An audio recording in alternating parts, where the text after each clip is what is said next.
커피 한잔 할래요? 커피 한잔 할래요? 두 입술 꼭 깨물고 용기 낸 그만.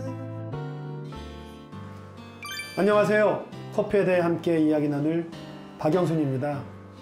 최근 3, 4년 전부터 탄력을 받고 있는 트렌드 중 하나가 홈카페 문화죠. 집에서 편안하게 커피를 추출해서 마시는 그런 공간을 만드는 것인데요. 도구를 구입해서 커피를 추출하는 것에서부터 시작을 해가지고 점차 생두를 직접 볶는 방향으로까지 확산이 되고 심화되고 있습니다. 우리나라에서는 1970년대부터 홈카페가 사실 시작되어 다방에서 먹던 커피가 믹스커피가 등장하면서 이제 집에서도 커피를 마시게 되는 거죠. 홈카페는 발전 단계에 따라서 크게 세 수로 나눌 수 있습니다. 처음에는 대개 주방이나 거실 한켠에 작은 커피 스테이션을 만들죠. 우리가 이것을 스스로 만든다 해서 DIY 카페라고 이야기를 합니다. 그러다가 기술이 좀 더 발전이 되고 그러면 규모를 좀 키워지고 싶죠. 그래서 여분의 방이나 창고 같은 데다 아예 커피숍 같은 분위기를 만들어내죠. 이걸 우리가 전용 홈카페라고 이야기를 하죠. 나중에는 마지막 단계가 팝업 홈카페입니다. 이젠 그거를 움직일 수 있게 돼서 어떤 이벤트장이라든가 시장에까지 가서 사람들과 커피를 나누고 일부 판매도 하죠. 그 블루보틀 창시자인 제임스 프리먼 같은 경우에도 홈카페에서 시작을 해서 나중에 가판까지 펴고 그 가판에 와서 커피를 마시는 사람들이 이게 커피 전문점에서 파는 커피보다 훨씬 더 맛있으니까 당신 내가 공간을 만들어 주겠다. 우리 공간에서 커피를 좀 이거를 언제든지 즐길 수 있도록 하자라고 했던 거죠. 자, 이제 점점 커피를 갖다가 에스프레소를 집에서 먹고 싶은 욕구가 생기게 돼요. 그래가지고 우리나라에서는 모카포트가 홈카페의 상징적인 그런 도구가 됐습니다.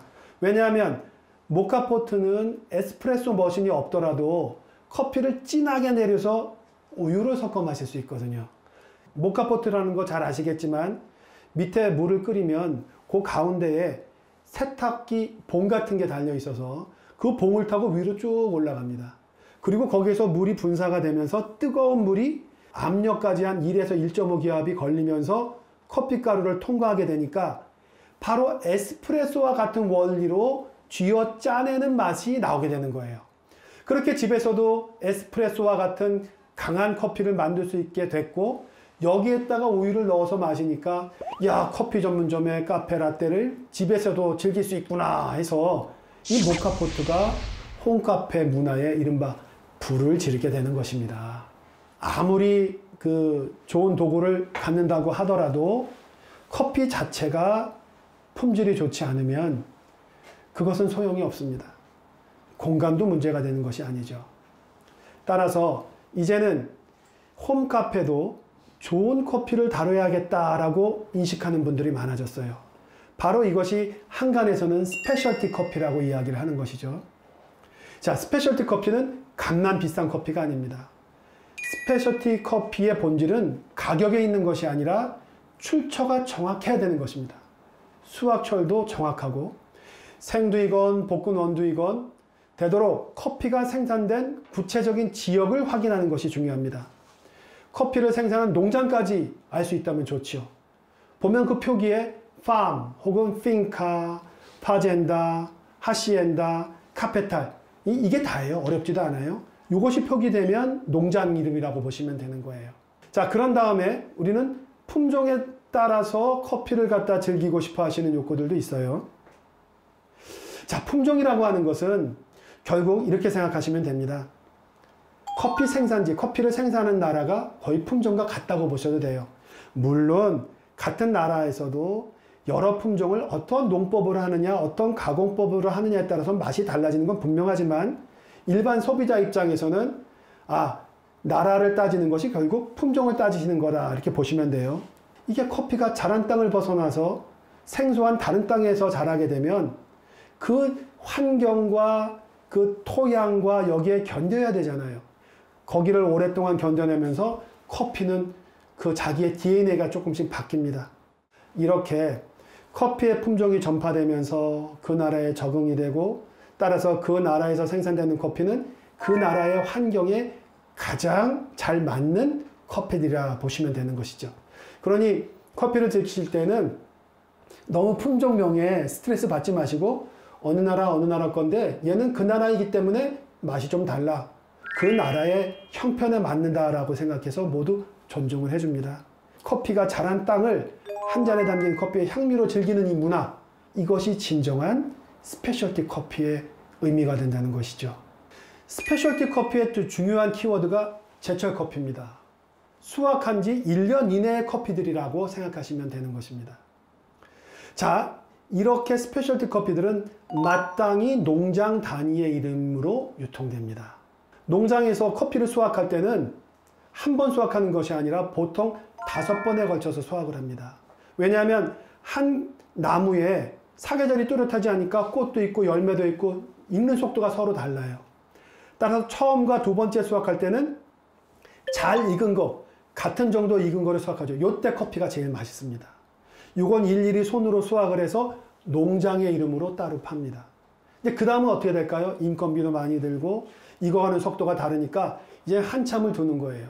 자, 그러니 농장 이름을 따져가면서 커피를 드신다고 하는 것은 소비자 입장에서는 잘 익고 품질이 좋은 커피를 드시는 것이죠.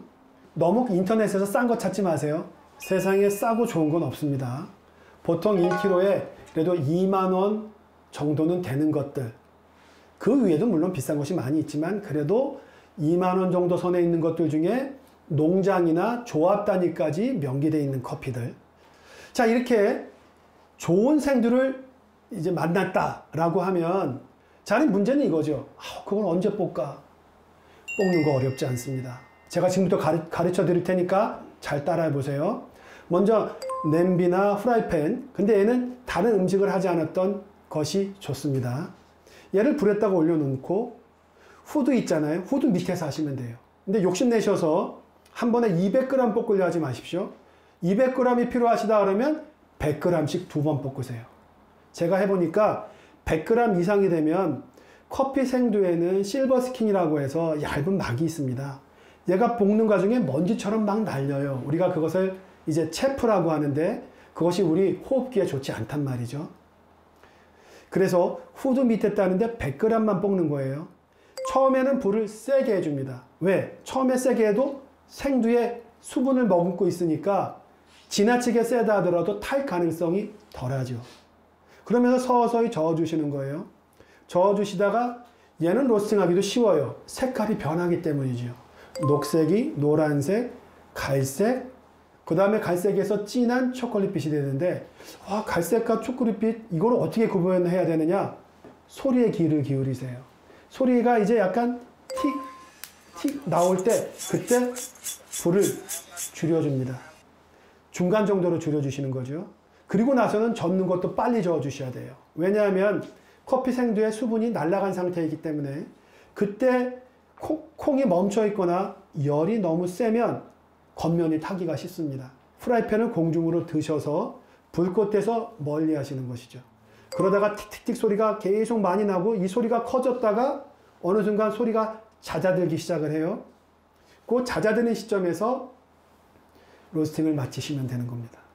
그래놓고 그 다음부터는 빨리 식혀야 돼요. 그래서 망 같은 데다가 올려놓고 선풍기 앞에 가서 얘를 빨리빨리 식혀주거나 아니면 발코니로 나가서 공기를 갖다 막 쐬어주시는데, 왜냐하면 커피 로스팅에서는 논문에서도 나왔는데 4분 이내에 40도까지 낮춰줘야 단맛이 더 좋다라고 하는 그런 기록들이 있거든요. 그래서 커피를 로스팅하고 난 다음에 빨리 식히는 것도 굉장히 중요합니다.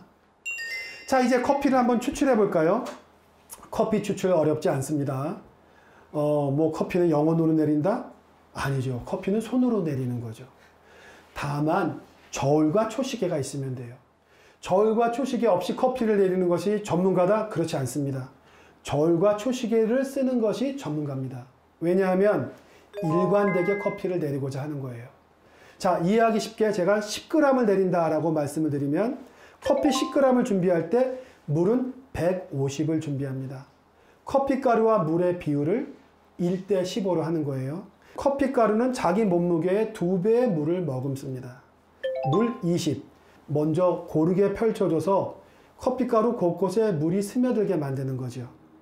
이렇게 하는 이유는 모든 커피 가루가 고르게 추출하려고 하는 하나의 장치예요. 자, 150 중에 물을 20 썼습니다. 이제 130이 남았어요. 7, 4, 2. 물을 3번 나눠서 붓는데 첫 번째 물을 붓을 때 70, 두 번째 40, 그 다음에 20을 붓습니다. 아니 그게 무슨 상관이야. 마음 편하게. 기왕에 반복적으로 할 때 그렇게 하시면 좋아요. 왜냐하면 커피 물을 1대 15로 하고 총 커피 추출 시간을 3분 이런 식으로 우리가 제한을 두는 건 커피의 모든 성분들이 다 나와버리면 맛이 없기 때문이에요. 캡슐 커피라는 게 있죠. 캡슐 커피 자체는 너무나 좋은 아이디어죠. 왜냐하면 집에서 버튼 하나면 편하게 캡슐 커피를 마시는데 캡슐 커피는 에스프레소입니다. 원두 커피란 얘기입니다. 따라서 모카포트처럼 이런 물을 끓이고 하는 이런 불편 없이 진한 커피를 에스프레소를 집에서 만들어서 다양하게 우유를 섞어가면서 즐길 수 있다는 것이거든요. 자, 그런데 이거는 주의하실 필요가 있어요. 제조일을 확인하셔야 돼요. 근데 캡슐 커피는 법령상 캡슐 자체에는 제조일을 안 찍어도 돼요. 겉 포장재만 있습니다.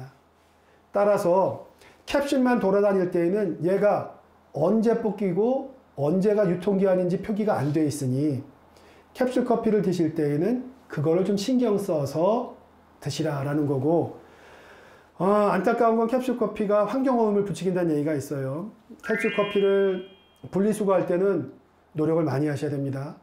커피를 드실 때는 편할지 몰라도 얘를 수거할 때 힘들어요. 왜냐하면 안에 있는 커피 가루를 모두 덜어내셔야 돼요. 그리고 이 바디라고 하죠. 몸체는 플라스틱이나 다른 재질로 되어 있고 위에는 알루미늄 호일로 쓰여 있고 안에는 필터가 2개가 들어가는데 얘들을 다 분리해야 됩니다. 왜? 재질이 다르기 때문에 분리수거를 해줘야 되는 거예요. 커피를 마시는 사람들한테는 철칙 혹은 신념과 같은 것이 있습니다. 커피를 추출하는데 공을 들이지 않을수록 커피를 편하게 마실수록 대가를 치러야 된다라는 그런 의미입니다. 지식이 맛을 만들어내진 않지만 커피는 좀 깐깐하게 드셔야 됩니다. 산지도 따지셔야 되고 수확철도 따지셔야 되고 그다음에 공을 좀 들여서라도 직접 뽑고 커피를 추출해 드시면 훨씬 더 건강하고 행복한 커피를 드실 수 있습니다. 고맙습니다.